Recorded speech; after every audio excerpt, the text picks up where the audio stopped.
Hello everyone, I am Rashmi Prabha and welcome to our channel Combine CS the Extra Step. In this video we are going to discuss about next topic, that is arrays. Okay, in previous video already we have covered what are the basic syntax, control statements, what are loops, and we have covered functions, and we have covered some basics of pointers. Okay, but pointers को और detail में समझने से पहले आपको बहुत important है ये समझना what are arrays and what are strings. That's why अभी हम एरेज एंड स्ट्रिंग को कवर करेंगे and in the next coming video we will cover pointers. तो stay tuned for the next videos also. Now arrays in C programming. अब आप array से क्या समझते हो? तो without going and read whatever I have written in the slide, पहले आप ये समझो this is a main programme.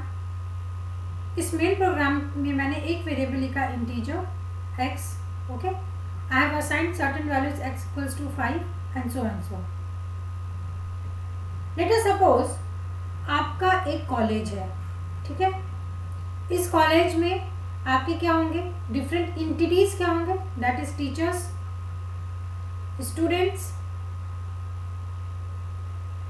And courses. ये हमने बेसिक ले लिया. इसके अलावा और भी हो सकते हैं बट हम बेसिक से चलेंगे. अब आप मुझे ये बताना, student can be any number of students, teachers can be any number of students, teachers and courses can be anything. अब courses में मैंने यहाँ पे बना लिया BCA, BSc IT and MCA. मैंने ये 3 कोर्स डिज़ाइन किया.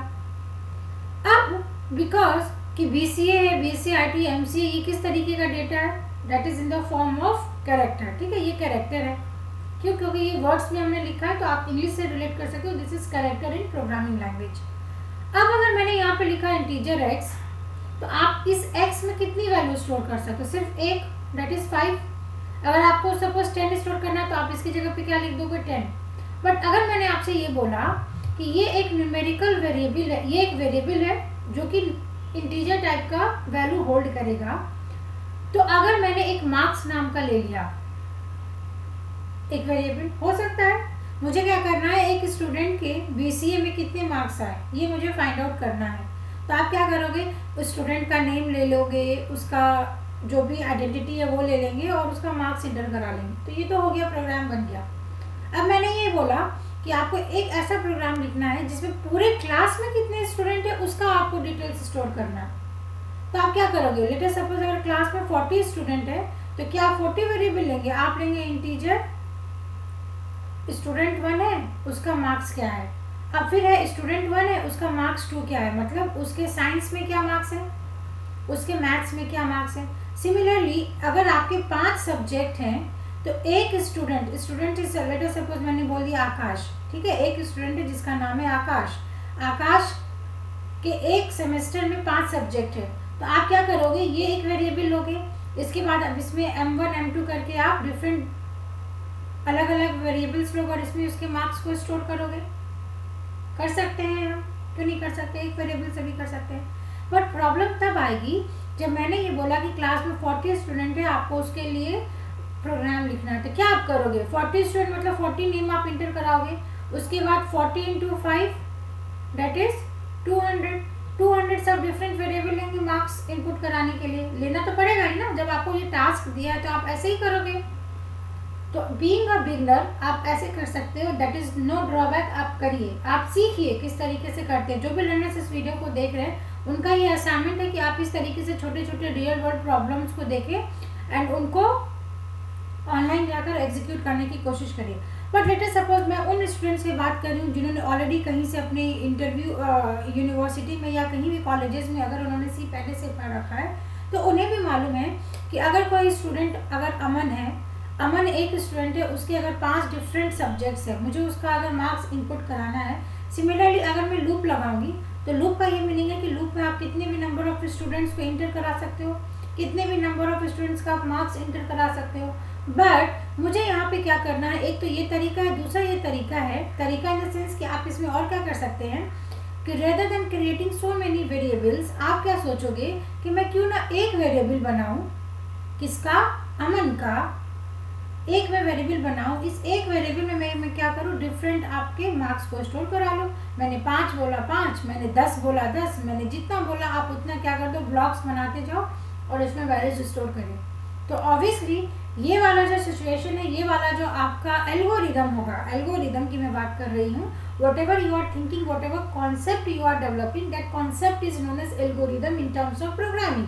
तो आपने जो एल्गोरिदम सोचा है उसके अकॉर्डिंग आप क्या करोगे, ये वाला आपका बेटर इम्प्लीमेंटेशन है। तो this is known as arrays. तो इस तरीके से आपको हर टॉपिक में ये समझने की बहुत ज़रूरत है कि आखिर उस टॉपिक को हमने लाया क्यों। क्या अगर हम एक वेरिएबल बनाते तो क्या मेरा उससे काम नहीं चलता? तो काम तो उससे भी चलेगा, बट आपको किसी भी प्रोग्राम को एफिशिएंट बनाना है, आपको ऐसा बनाना है कि वो within a fraction of milliseconds वो एग्जीक्यूट करे, है ना। Now let us see what is array.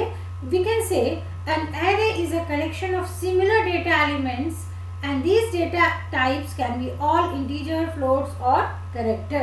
तो यहाँ पे these are very important points। जो भी बिगनर्स है ना, बिगनर्स, उनके लिए ये सारे इंपॉर्टेंट पॉइंट्स है कि आपके जो भी यूनिवर्सिटी, स्कूल में, कॉलेजेस में आते हैं ना कि आप एरे पे 5 मार्क्स का क्वेश्चन लिखो, तो इस तरीके से आप ये सारे क्वेश्चंस को लिख सकते हैं। ओके, तो अब यहाँ पे एक पहला इंपॉर्टेंट पॉइंट है, एरे क्या होल्ड करेगा? सिमिलर तरीके का डेटा आइटम होल्ड करेगा। सिमिलर मीनिंग क्या होगा? सिमिलर का मीनिंग ये आएगा कि अगर मैंने बोला मार्क्स, तो ऑब्वियसली मार्क्स में क्या हम स्टोर कर सकते हैं? ABC नहीं स्टोर करेंगे ना। मार्क्स का मतलब always it will hold numeric value. तो न्यूमेरिक को हम प्रोग्रामिंग में क्या बोलते हैं? Integer value. ठीक है, 1 2 3 4 के टर्म्स में है। तो अगर आपने एक इंटीजर टाइप का एरे बनाया, दैट इज एरे का नाम मैंने दे दिया मार्क्स, तो इसमें आपका क्या होगा ये हम बाद में आपको बताएंगे। इसमें क्या होगा? इट मीन्स कि you are declaring a variable that is array variable, और ये कैसा वैल्यू होल्ड करेगा? सिर्फ इंटीजर टाइप का। मतलब अगर हमने इसकी साइज बता दी 5, तो एक एरे इस तरीके से बनेगा जिसमें आप 5 वैल्यूज को स्टोर कर सकते हो, और पांचों में आप क्या स्टोर करेंगे? न्यूमेरिक। दैट इज मैंने स्टोर कर दिया 1 2 3 4 5। Hence it is written over here कि if you are using an array, तो array is a collection of similar data item.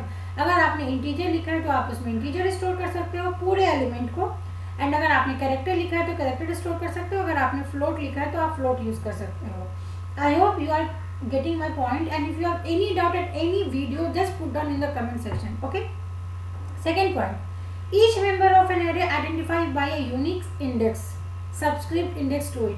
अब ये जो इंडेक्स वर्ड है, ठीक है, कभी भी आप कितना भी कॉम्पिटिटिव प्रोग्रामिंग हाई कर लीजिए, मतलब इंडेक्स कहीं भी आएगा, इसका मतलब ही है कि उस एल्गोरिदम को आपको इम्प्लीमेंट करने के लिए एरे को इम्प्लीमेंट करना आना ही चाहिए। सो एरे इज़ वेरी इंपॉर्टेंट। तो अब यहाँ पे हम समझ लेते हैं इंडेक्स का मीनिंग क्या है। इंडेक्स का ये मीनिंग है कि जब हमने बोला कि एक वेरिएबल है, let us suppose integer x, ठीक है, मैं थोड़ा स्लाइड को रब कर दूंगी, इंटीजर एक्स, ठीक है, तो हमने इसको कैसे समझा था? मेमोरी में कैसे रिप्रेजेंट करेंगे? एक एक्स नाम का वेरिएबल बनेगा, इसका एक मेमोरी लोकेशन होगा, लेट अस सपोज कुछ भी हो सकता है। अब मैंने क्या किया, यहाँ पे मैंने एक एरे वेरिएबल बना दिया, एरे मार्क्स करके मैंने एक बना दिया, ठीक है, मैंने बता दिया इस एरे में 5 इंटीजर टाइप की वैल्यू होल्ड करेगी। तो मेमोरी में क्या होगा? इस तरीके से आपके ब्लॉक बनेंगे 1 2 3 4 5, ठीक है, इसका नाम क्या होगा? Array marks. इसके बाद आपने अगर इंटीजर लिखा है, इट मीन्स कि इसकी सब्सक्रिप्ट वैल्यू क्या होगी? 2। लेट अस सपोज अगर मैंने ये सेम उठाया यहाँ से, तो यहाँ पे एक वैल्यू स्टोर हो गया 1 2 3 4 5, ठीक है, तो इसका ये एड्रेस हो जाएगा। बिकॉज कि ये इंटीजर डेटा टाइप है, अगर हम सी में बात करेंगे तो इसका 2 बाइट स्पेस होता है, तो यहाँ पे क्या हो जाएगा? 1004। Similarly 1006, 1008 and 1010। इस तरीके से 2 बाइट पे वो कंटिग्यूअस इज द वर्ड, कि वो कंटिग्यूअस फॉर्म में स्टोर होगा, मतलब एक साथ। ऐसा नहीं होगा कि आपने एक यहाँ बना दिया, एक यहाँ बना दिया, एक यहाँ बना दिया, यहाँ बना दिया। No, it can not be scattered, it is continuous, ठीक है। तो इस तरीके से आपका एरे का डिक्लेरेशन होगा। अब यहाँ पे बात होती है इंडेक्स। इंडेक्स का मतलब होता है, जैसे आपके बुक का इंडेक्स होता है ना, कि आपको अगर पेज नंबर 26 पे जाना है तो आप इंडेक्स में देखोगे कि अच्छा एरे 26 पेज नंबर पे, तो आप डायरेक्टली उस पेज पे चले जाओगे, आप एक एक करके पेज तो नहीं पलटते हो। सिमिलरली यहाँ पे इसका इंडेक्स स्टार्ट होता है 0 से, that is known as index. अब इंडेक्स का क्यों हम यूज़ करते हैं? क्योंकि उससे हमारी सर्चिंग फास्ट हो जाती है, क्योंकि डिक्शनरी में, आपके बुक्स में, आपके नोटबुक में आप देखते हो ना, इंडेक्स बना होता है फर्स्ट पेज में ही, सो दैट कि आपकी सर्चिंग फास्ट हो। तो अगर आपसे कभी भी किसी भी इंटरव्यू में ये क्वेश्चन पूछता है कि what is the programming struct जिसका यूज़ हम करते हैं सर्चिंग को फास्ट करने के लिए, उसका आंसर होगा एरेज। आप एरेज के थ्रू उसको इम्प्लीमेंट करेंगे बिकॉज इसमें इंडेक्सिंग होती है, तो आपकी सर्चिंग वहाँ पे फास्ट होती है। तो इस तरीके से आपको हर एक वीडियो में हर कुछ ना कुछ इंपॉर्टेंट पॉइंट को पढ़ना है, और एक एक जो भी मैंने यहाँ पे पॉइंट्स लिखा है, this points are very important to understand each and everything clearly. उसको ही हम सबस्क्रिप्ट बोलते हैं, जैसे मैंने यहाँ पे ये लिखा ना, इस तरीके से हम रिप्रेजेंट करते हैं 0 1 2, दिस इज उन्हें subscript. And index is a positive integer, obviously हम हमेशा किससे स्टार्ट करते हैं 0 से, ठीक है। Always array index start from 0, this is again one of the interview question.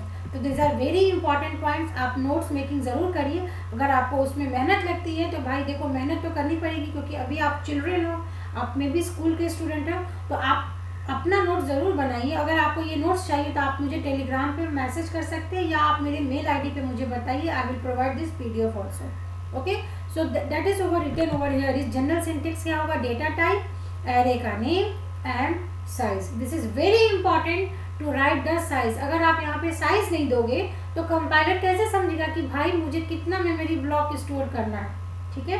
तो this is the syntax and an array is defined is the same way as a variable defined, except that the array name is followed by one or more expressions enclosed within a square bracket। तो इसको ही हमने पूरी detail में समझ लिया है, तो आप इस डेफिनेशन को खुद से पढ़ लेना।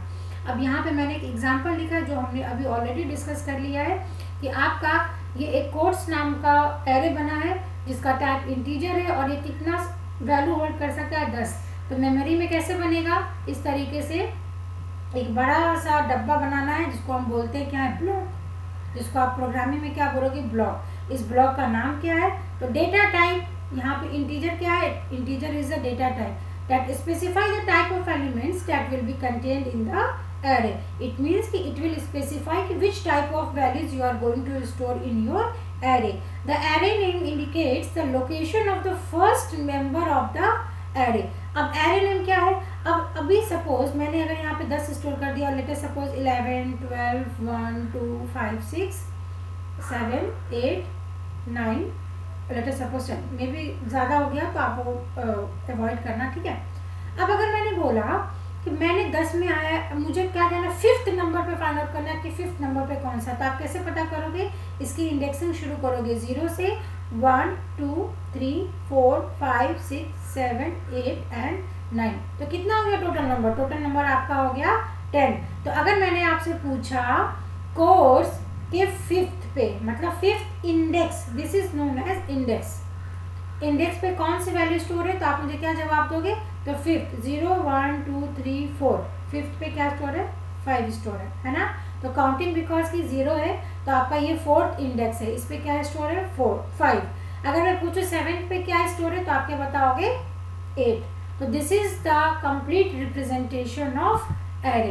तो दिस वाज द इंफॉर्मेशन। सो अगर आपको इस वीडियो, मैंने बहुत ही बेसिक से पढ़ाने की कोशिश की है कि अगर आपको किसी भी पॉइंट ऑफ टाइम पे अगर इशू है तो आप ज़रूर पूछना कमेंट सेक्शन में। And if you like the video, I just want a small favour from your side कि आप हमारे चैनल को ज़रूर सब्सक्राइब करें and hit the bell icon for all the notification, so that कि आप उस वीडियो को देख सकें एंड सेम डे में कंप्लीट करने की कोशिश करिए। अगर if you want the PDF तो आप हमारे टेलीग्राम पे हमें पिंग कर सकते हैं, आप हमें फेसबुक पे ज्वाइन कर सकते हैं for the notifications. And very soon we are going to organise mock test also, जो कि एब्सोल्युटली फ्री होता है। तो हमारे चैनल पे जुड़े, and if you have any doubt just put down in the comment section, I will reply you back. अगर आपको कोई भी डाउट होता है, अगर आपको किसी भी कंप्यूटर साइंस से रिलेटेड एग्जामिनेशंस के बारे में भी कोई भी डाउट होता है, तो आप हमसे हर तरीके के क्वेश्चंस को पूछ सकते हो। So this was video, stay tuned for the next video. Thank you so much.